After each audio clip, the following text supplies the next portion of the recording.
నమస్కారం అండి. నమస్కారం అమ్మా. నా పేరు మధురిమ నార్ల. అవధానం అనగానే మేధస్సుకు నిజంగానే ఒక పరీక్ష. చూసేవాళ్ళకు కూడా అంత ఉత్సాహంతో ఉంటుంది.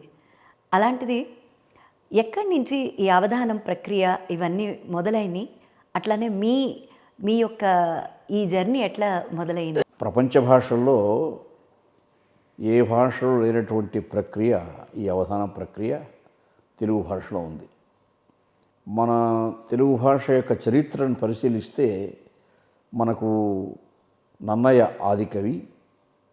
నన్నయ్య కంటే పూర్వం శాసనాల్లో తెలుగు భాష ఉంది. నన్నయ్య కంటే పూర్వం ఉన్నటువంటి భాషను ప్రాంగన్నయ్య యుగం చెందిన భాషగా మనం వ్యవహారంలో చెప్తారు.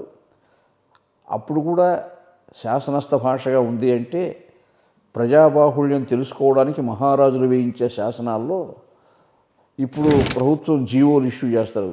అదే శాసనాలు ప్రాచీన కాలంలో. ఒక మహారాజు గారు ఏదైనా ప్రజల కోసం ఒక నిర్ణయం తీసుకున్నారంటే అది అందరికీ తెలియడం కోసం ఒక శాసనం, అది ఎక్కడైనా ఒక శిలాఫలకంపై కానీ తామర ఫలకంపై కానీ వస్తుంది.